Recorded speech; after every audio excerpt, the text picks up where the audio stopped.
Hello friend, welcome back to my channel. आज जनवरी की 21 तारीख है और आज का वीडियो जिरेनियम की प्लांट को लेकर है। जिरेनियम ठंडी क्लाइमेटिक कंडीशन में ग्रो होने वाला एक ऐसा प्लांट है जिसे अगर बरसात में बचाकर रख लिया जाए तो ये लगभग पूरे साल ही आपके पास सर्वाइव कर जाता है। इस प्लांट की कंप्लीट केयर को लेकर किसी और वीडियो में बात करेंगे। जो प्लांट आप स्क्रीन पर देख रहे हैं, अभी इस पर काफ़ी सुंदर फूल आ रहे हैं, लेकिन आज से लगभग 45 दिन पहले इस प्लांट की ऐसी कंडीशन नहीं थी। ये प्लांट कुछ इस कंडीशन में थे। मेरे पास जिरेनियम के 2 प्लांट हैं जिनको मैंने लास्ट ईयर परचेज किया था। इस प्लांट में पिंक कलर के काफ़ी सुंदर फूल आते हैं। लास्ट ईयर इस प्लांट ने मुझे काफ़ी फूल दिए थे, लेकिन इस पर कुछ दिन पहले बिल्कुल भी फूल नहीं थे। इस प्लांट में सफ़ेद रंग के फूल आते हैं। हालांकि इस प्लांट की कंडीशन ठीक ही लग रही थी, फिर भी प्लांट देखने में उतना हेल्दी नहीं दिख रहा था। फ्रेंड, ऐसा इसलिए भी होता है कि गमले में लगे होने के कारण इनको लिमिटेड सॉइल मिलती है और इस सॉइल में जितने भी न्यूट्रिएंट होते हैं, प्लांट उनको अपनी ग्रोथ और फ्लावरिंग के लिए जल्दी यूज कर लेते हैं। फ्रेंड, हर सीजन में जिरेनियम के नए पौधे लेने से अच्छा है कि हम उन्हीं पौधों की देखभाल करके उनसे ही फ्लावरिंग लें। इसलिए सबसे पहले आप इसकी मिट्टी में ग्रो ही इन वीड्स को हटा दें। वीड्स को हटाने के साथ साथ इनकी ब्रांचेज को भी चेक कर लीजिए और इस तरह की सड़ी हुई किसी भी ब्रांच को हटा दीजिए, क्योंकि अगर इस तरह की ब्रांचेज प्लांट पर रह गई तो ये आगे चलकर पूरे प्लांट को ख़राब कर देती हैं। गमले की मिट्टी में उगी ये अनचाही वीड्स हमारे मेन प्लांट को ग्रो नहीं होने देती और जो भी हम प्लांट को न्यूट्रिएंट देते हैं, इस तरह की वीड उन सभी न्यूट्रिएंट को जल्दी एब्जॉर्ब कर लेती है। जब भी आप अपने पुराने प्लांट पर दोबारा फ्लावरिंग के लिए काम करते हैं तो इस तरह की ख़राब पत्तियों को भी हटा दें। पत्तियों में ये पीलापन जनरली मैग्नीशियम की कमी के कारण होता है। वीडियो में आगे मैं आपको एक ऐसा फ्री का फर्टिलाइज़र बताऊंगा जो फ्लावरिंग को प्रमोट करने के साथ साथ पत्तियों के रंग को भी हरा कर देगा। खराब पत्तियों और अनचाहे पौधों को हटाने के बाद अब बारी आती है इस प्लांट को नए फर्टिलाइज़र देने की। लेकिन फर्टिलाइज़र देने से पहले मिट्टी की ठीक से गुड़ाई करना बहुत ज़रूरी है। इससे पुरानी टाइट सॉइल लूज हो जाती है और मिट्टी के अंदर हवा का सर्कुलेशन भी अच्छा हो जाता है। अगर आप गमले में लगे प्लांट की गुड़ाई नहीं करेंगे तो जब आप इसमें पानी देंगे तो पानी जड़ों को मिलने के बजाय गमले के साइड से होते हुए ड्रेनेज होल से बाहर आ जाएगा। गुड़ाई करने के बाद अब बारी आती है फर्टिलाइज़र देने की। मैंने यहाँ पर सिर्फ पुरानी सड़ी हुई गोबर की खाद ली है जिसमें मेनली नाइट्रोजन होती है। कभी प्लांट को अपनी वेजिटेटिव ग्रोथ के लिए नाइट्रोजन की ज़रूरत होती है, पर इस तरह की खाद को जब भी आप यूज करें तो हमेशा पूरी तरह से डिकम्पोज हुई पुरानी गोबर खाद ही लें, या आप इसमें कुछ मात्रा में वर्मी कंपोस्ट भी मिला सकते हैं। गुड़ाई करने के बाद गमले की मिट्टी थोड़ा लूज हो जाती है। ये गमले में गोबर खाद को ऐड करने का बिल्कुल सही समय रहता है। अब डेफिनेटली कुछ दिनों के बाद इस प्लांट पर नई ग्रोथ दिखाई देगी। फ्रेंड, जब भी आप गमले की पुरानी सॉइल में खाद डालकर उसे रिचार्ज करते हैं तो कभी भी गमले को ऊपर तक मत भरिए। गमले के ऊपर 1 या 2 इंच का स्पेस छोड़ दें, जिससे इस पर समय समय पर गुड़ाई करने और पानी देने या ऊपर से खाद देने में आसानी हो।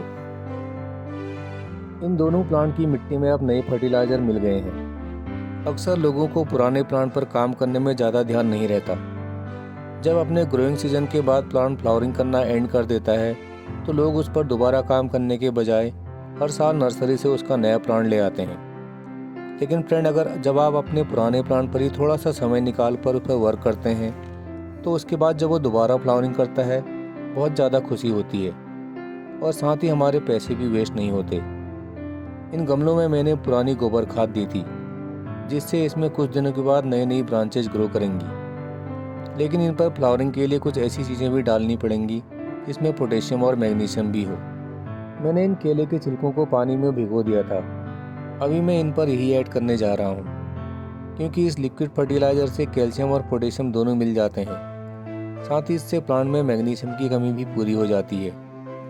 अगर आपको घर पर फ्री में बनाए जाने वाले ऑर्गेनिक फर्टिलाइज़र की इन्फॉर्मेशन चाहिए तो डिस्क्रिप्शन बॉक्स में इस वीडियो का लिंक मिल जाएगा। अब कुछ दिनों के बाद जब इस प्लांट पर नई ब्रांच ग्रो करना स्टार्ट हो जाएंगी तो मैं इन पर कुछ केमिकल फर्टिलाइज़र ऐड करूँगा। फ्रेंड, जिस तरह हम अपने आसपास की जगह को साफ रखते हैं, उसी तरह आप अपने पौधों के आसपास की जगह को बिल्कुल साफ रखिए। सबसे अच्छा तरीका तो यही है कि पौधों को ज़मीन से कुछ ऊपर किसी स्टैंड में रखा जाए, जिससे गमला डायरेक्ट ग्राउंड के कांटेक्ट में ना रहे। ये इसके 7 दिनों के बाद का रिजल्ट है। इस सफ़ेद फूलों वाले प्लांट पर अभी ढेरों कलियां बनना स्टार्ट हो गई हैं और ये प्लांट देखने में भी अब काफ़ी हेल्दी लग रहा है, क्योंकि इसकी कोई भी पत्तियां पीली नहीं हैं। ये डार्क पिंक कलर के फूलों वाले प्लांट में नई नई ब्रांच आने के कारण ये थोड़ा बुशी हो गया है, लेकिन इस पर कोई भी कलियां नहीं बनी हैं। अगर अगले कुछ दिनों पर इस पर नई कलियां नहीं बनेंगी तो मैं इसमें कुछ दाने DAP के यूज करूँगा।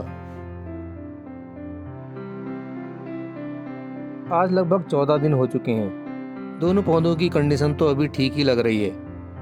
इस सफ़ेद फूल वाले पौधे में अभी भी फ्लावरिंग हो रही है और इसकी सभी कलियां फूलों में बदल चुकी हैं। इन फूलों में आपको कुछ हल्का सा पिंक शेड भी दिखाई दे रहा होगा। फ्रेंड, जिरेनियम के सफ़ेद फूलों वाले प्लांट थोड़ा सा हार्डी रहते हैं और इनका सर्वाइवल रेट भी थोड़ा ज़्यादा ही रहता है, लेकिन इस प्लांट पर लगभग 15 दिनों के बाद भी कोई नई कलियां नहीं बनी हैं। इसलिए अब मैं इस पर DAP या डाई अमोनियम फॉस्फेट के कुछ दाने डालूंगा। DAP में नाइट्रोजन के साथ साथ फास्फोरस की मात्रा भी होती है, जिससे जल्दी फ्लावरिंग प्रमोट होती है। पर इस तरह के केमिकल फर्टिलाइज़र को यूज़ आप 2 ही कंडीशन में करें। पहली, जब मौसम में थोड़ा ठंडक हो। दूसरी, जब ऑर्गेनिक फर्टिलाइज़र को यूज़ करने पर भी प्लांट पर फूल ना आ रहे हों। इसको यूज़ करने से पहले मैं इसके सभी अनवांटेड प्लांट को बाहर निकाल लेता हूँ, वरना DAP को डालते ही इस तरह के प्लांट उसे जल्दी एब्जॉर्ब कर लेते हैं, क्योंकि इनको न्यूट्रिएंट को एब्जॉर्ब करने की कैपेसिटी हमारे मेन प्लांट से कई ज़्यादा होती है। इस फर्टिलाइज़र को यूज़ करने के कई तरीके होते हैं। यहाँ पर मैंने एक स्टिक की हेल्प से गमले की मिट्टी में 3 से 4 जगह पर होल कर दिए हैं और इन्हीं होल्स के अंदर 3 से 4 दाने DAP के डाल दिए हैं। इससे पानी देने पर इसके न्यूट्रिएंट धीरे धीरे प्लांट की जड़ों तक पहुँच जाएंगे। अगर आप भी इस मेथड को यूज़ करते हो तो ध्यान रखिए कि इस केमिकल फर्टिलाइज़र को जड़ों से थोड़ा दूर पर ही डालें, बिल्कुल सेंटर में न डालें। कई लोग इसके कुछ दानों को एक दिन पहले पानी में भिगो देते हैं और दूसरे दिन प्लांट की मिट्टी में या स्प्रे करके भी दे देते हैं। आपको जिस मेथड से अच्छे रिजल्ट मिले आप वही कीजिए। DAP को ऐड करने के बाद मैंने इसमें थोड़ा सा पानी डाल दिया है, जिससे DAP के न्यूट्रिएंट पानी के साथ घुलकर प्लांट की जड़ों तक पहुंच जाएं। अगर आप इस टाइम पर इसमें ज़्यादा पानी डाल देंगे तो इस फर्टिलाइज़र के न्यूट्रिएंट जल्दी वेस्ट हो जाएंगे। ये फर्टिलाइज़र क्या रिजल्ट लेकर आएगा कुछ दिन बाद ये भी क्लियर हो ही जाएगा। इस प्लांट पर DAP डालने का रिजल्ट ठीक ही रहा है। इस डार्क पिंक कलर के फूलों वाले प्लांट पर भी अब कलियां बनना स्टार्ट हो गई हैं। अभी इस पर एक ही कली बनी हुई है, पर आने वाले दिनों में ज़रूर इस पर और भी ज़्यादा कलियां बनेंगी। ये सफ़ेद रंग के फूलों वाला प्लांट तब से लगातार फूल देने में ही है।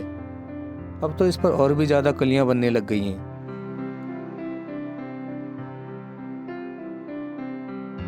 ये इनके लगभग 1 महीने के बाद का अपडेट है।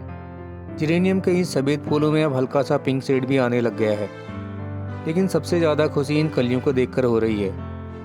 फ्रेंड, जिरेनियम एक ऐसा प्लांट है जिस पर गुच्छों में फ्लावरिंग होती है।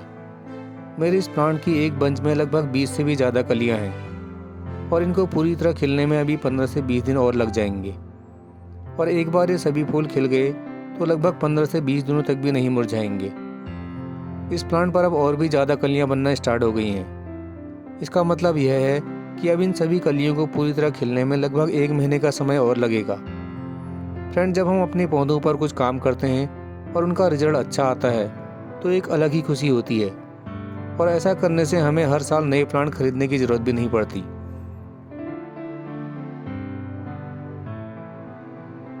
ये इन पौधों के 40 दिनों के बाद का अपडेट है। नेचर भी किसी जादू से कम नहीं है। कौन जानता था कि इन कलियों के अंदर इतने सुंदर फूल निकलेंगे। नेचर इंसान को इतना कुछ देती है और हम बस मेहनत करने में आलस करते हैं। इसीलिए मैं हमेशा कोशिश करता हूँ कि वीडियो को अपडेट के साथ प्रेजेंट करूँ, जिससे आप लोगों को भी अपने पौधों पर इन कामों को करने के लिए मोटिवेशन मिले। फ्रेंड, नर्सरी से नए नए फूलों वाले प्लांट या इंडोर पौधों को लाना आसान है, पर मज़ा तो प्लांट की केयर करने में ही है। जब आपके कुछ करने से आपके प्लांट में अच्छे रिजल्ट आते हों तो उनसे ज़्यादा खुशी होती है। जिन साथियों को इस प्लांट की कंप्लीट केयर को लेकर वीडियो चाहिए, उनके लिए जल्द ही मैं एक सेपरेट वीडियो लेकर आऊँगा।